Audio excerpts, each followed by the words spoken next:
ಮಾಜಿ ಕ್ರಿಕೆಟಿಗ ಕನ್ನಡಿಗ ಅನಿಲ್ ಕುಂಬ್ಳೆ ಪುತ್ರ ಮಾಯಾಸ್ ಕುಂಬ್ಳೆ ಇಂಜಿನಿಯರಿಂಗ್ ಪದವಿಯನ್ನ ಯಶಸ್ವಿಯಾಗಿ ಮುಗಿಸಿದ್ದಾರೆ. ಪದವಿ ಪೂರ್ಣಗೊಳಿಸಿದ ಪುತ್ರನ ಕುರಿತು ಭಾವುಕ ಪೋಸ್ಟ್ ಹಂಚಿಕೊಂಡು ಅನಿಲ್ ಕುಂಬ್ಳೆ ಶುಭ ಹಾರೈಸಿದ್ದಾರೆ. ಸ್ವತಃ ಇಂಜಿನಿಯರಿಂಗ್ ಪದವೀಧರರಾಗಿರುವ ಅನಿಲ್ ಕುಂಬ್ಳೆ ಹಾಗೂ ಪತ್ನಿ ಚೇತನ ಮಗ ತಮ್ಮ ಬಾಲ್ಯದ ಕನಸನ್ನ ನನಸು ಮಾಡಿದ್ದಕ್ಕೆ ಹೆಮ್ಮೆ ವ್ಯಕ್ತಪಡಿಸಿದ್ದಾರೆ. ಇಲಿನಾಯ್ ನಗರದ ವಿಶ್ವವಿದ್ಯಾಲಯದಲ್ಲಿ ಮಾಯಾಸ್ ಕುಂಬ್ಳೆ ಇಂಜಿನಿಯರಿಂಗ್ ಪದವಿ ಪೂರೈಸಿದ್ದಾರೆ. ಅಮೆರಿಕದೊಂದಿಗೆ ಉದ್ವಿಗ್ನತೆ ಹೆಚ್ಚುತ್ತಿರುವ ನಡುವೆ ಇರಾನ್ ತನ್ನ ನಾಗರಿಕರಿಗೆ ಮಿಲಿಟರಿ ಹಾಗೂ ಶಸ್ತ್ರಾಸ್ತ್ರ ತರಬೇತಿ ನೀಡುತ್ತಿರುವ ವರದಿಗಳು ಹೊರಬಿದ್ದಿವೆ. ದೇಶದ ರಕ್ಷಣೆಗೆ ಹೆಚ್ಚಿನ ಸೈನಿಕರು ಅಗತ್ಯವಿದೆ ಅನ್ನೋ ಕಾರಣದಿಂದ ಸಾಮಾನ್ಯ ನಾಗರಿಕರು, ಮಹಿಳೆಯರು ಹಾಗೂ ಮಕ್ಕಳಿಗೂ ತರಬೇತಿ ನೀಡಲಾಗುತ್ತಿದೆ ಎನ್ನಲಾಗಿದೆ. ಸುಮಾರು 9 ಕೋಟಿ ಜನಸಂಖ್ಯೆ ಇದ್ದು ಹೆಚ್ಚಿನ ಜನರನ್ನ ಸೈನಿಕರಾಗುವತ್ತ ಸಜ್ಜುಗೊಳಿಸುತ್ತಿದೆ.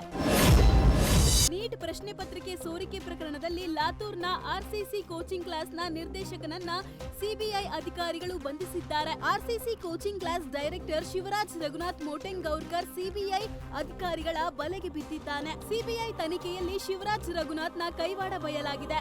ಪರೀಕ್ಷೆಗೂ ಮುನ್ನ ಪ್ರಶ್ನೆ ಪತ್ರಿಕೆಯನ್ನ ಪಡೆದು ಅವುಗಳನ್ನು ಬೇರೆ ಬೇರೆ ವಿದ್ಯಾರ್ಥಿಗಳಿಗೆ ವಿತರಿಸಿದ್ದ ಎಂಬ ಆರೋಪವಿದೆ. ಸದ್ಯ ನೀಟ್ ಪ್ರಶ್ನೆ ಪತ್ರಿಕೆ ಸೋರಿಕೆ ಪ್ರಕರಣದಲ್ಲಿ ಬಂಧಿತರ ಸಂಖ್ಯೆ 10ಕ್ಕೆ ಏರಿಕೆಯಾಗಿದೆ.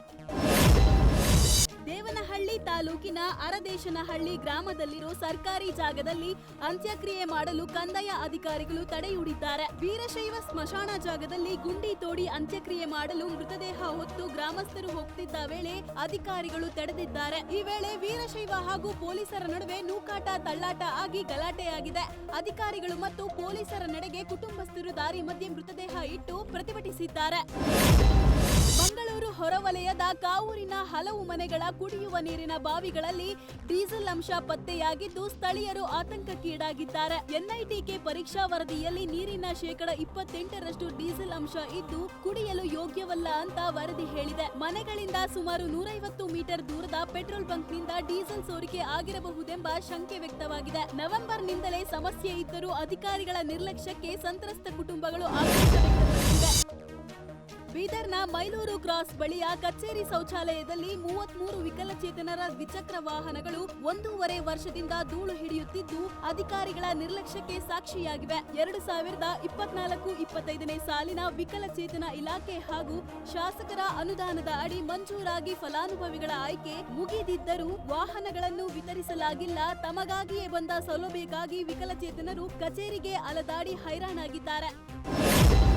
ಕೋಲಾರದಲ್ಲಿ ಸುಲಿಗೆ ಪ್ರಕರಣ ಆರೋಪಿಯನ್ನ ಬಂಧಿಸಿ ವಿಡಿಯೋ ವೈರಲ್ ಆಗಿದೆ. ಕೆಜಿಎಫ್ ನಗರದ ಸೂಸೈಪಾಳ್ಯ ನಿವಾಸಿ ಸ್ಟ್ಯಾನ್ಲಿ ಈಗಾಗಲೇ ಗಡೀಪಾರಾಗಿದ್ದರು. ಸದ್ಯ ಸುಲಿಗೆ ಪ್ರಕರಣದಲ್ಲಿ ಬೇಕಾಗಿದ್ದ ಆರೋಪಿಯನ್ನ ಕೆಜಿಎಫ್ ನಗರದ ಸೂಸೈಪಾಳ್ಯದಲ್ಲಿ ಪ್ರಾರ್ಥನೆ ಮಾಡುತ್ತಿದ್ದ ವೇಳೆ ಚರ್ಚ್ನಲ್ಲಿ ಅಂಡರ್ಸನ್ ಪೇಟೆ ಪೊಲೀಸರು ಬಂಧಿಸಿದ್ದಾರೆ. ಬೀದಿ ನಾಯಿಗಳ ಹಾವಳಿಗೆ ಸುಪ್ರೀಂ ಕೋರ್ಟ್ ಬ್ರೇಕ್ ಹಾಕಿದ್ದು ಸಾರ್ವಜನಿಕ ಸ್ಥಳಗಳಿಂದ ಬೀದಿ ನಾಯಿಗಳನ್ನ ತೆರವುಗೊಳಿಸಲು ಆದೇಶಿಸಿದೆ. ಶಾಲೆ, ಆಸ್ಪತ್ರೆ, ರೈಲ್ವೆ ಮತ್ತು ಬಸ್ ನಿಲ್ದಾಣಗಳಿಂದ 2026ರ ನವೆಂಬರ್ ಒಳಗೆ ನಾಯಿಗಳನ್ನು ಸಂಪೂರ್ಣವಾಗಿ ತೆರವುಗೊಳಿಸಲು ಸೂಚಿಸಿದೆ. ಸಾರ್ವಜನಿಕ ಸುರಕ್ಷತೆ ಮತ್ತು ಸಂಚರಿಸುವ ಹಕ್ಕಿಗೆ ಧಕ್ಕೆ ಆಗಬಾರದು ಅಂತ ಕೋರ್ಟ್ ಖಡಕ್ ಅಭಿಪ್ರಾಯ ವ್ಯಕ್ತಪಡಿಸಿದೆ. ತೆರವು ಆದೇಶ ಪ್ರಶ್ನಿಸಿದ ಎಲ್ಲಾ ಅರ್ಜಿಗಳನ್ನು ವಜಾಗೊಳಿಸಿ ನಾಯಿಗಳನ್ನು ಶೆಲ್ಟರ್ಗಳಿಗೆ ಸ್ಥಳಾಂತರಿಸಲು ಸುಪ್ರೀಂ ಕೋರ್ಟ್ ಆದೇಶಿಸಿದೆ. ಮಂಡ್ಯದ ಕೆಆರ್ಪೇಟೆಯಲ್ಲಿ ಹೋಟೆಲ್ ಮತ್ತು ಬೇಕರಿಗಳ ಮೇಲೆ ಅಧಿಕಾರಿಗಳು ದಿಢೀರ್ ದಾಳಿ ಮಾಡಿದ್ದಾರೆ. ಪ್ಲಾಸ್ಟಿಕ್ ಬಳಕೆ ಹಾಗೂ ಆಹಾರ ಪದಾರ್ಥಗಳಿಗೆ ರಾಸಾಯನಿಕ ಬಳಕೆ ಬಗ್ಗೆ ಪರಿಶೀಲನೆ ನಡೆಸಿದ್ದಾರೆ. ಉಪವಿಭಾಗಾಧಿಕಾರಿ ಶ್ರೀನಿವಾಸ್ ನೇತೃತ್ವದಲ್ಲಿ ಪುರಸಭೆ ಆಡಳಿತಾಧಿಕಾರಿ ರೇಡ್ ಮಾಡಿದ್ದಾರೆ. ಈ ವೇಳೆ ಅಪಾಯಕಾರಿ ಕೃತಕ ರಾಸಾಯನಿಕ ಬಳಕೆ ಪತ್ತೆಯಾಗಿದೆ. ಪಾರ್ಸೆಲ್ಗಾಗಿ ಬಳಸುತ್ತಿದ್ದ ಪ್ಲಾಸ್ಟಿಕ್ ಕವರ್ ಹಾಗೂ ಆಹಾರಕ್ಕೆ ಬೆರೆಸುತ್ತಿದ್ದ ಕೃತಕ ರಾಸಾಯನಿಕಗಳನ್ನ ವಶಪಡೆದಿದ್ದಾರೆ. ಸ್ಥಳದಲ್ಲೇ ಇದ್ದ ಜನರಿಗೆ ಕೃತಕ ಬಣ್ಣ ಮತ್ತು ಪ್ಲಾಸ್ಟಿಕ್ ಬಳಕೆಯ ಬಗ್ಗೆ ಜಾಗೃತಿ ಮೂಡಿಸಿ ಕೃತಕ ಬಣ್ಣ ಹಾಗೂ ರಾಸಾಯನಿಕ ಬಳಸದಂತೆ ಹೋಟೆಲ್ ಮಾಲೀಕರಿಗೆ ಎಚ್ಚರಿಕೆ ನೀಡಿದ್ದಾರೆ.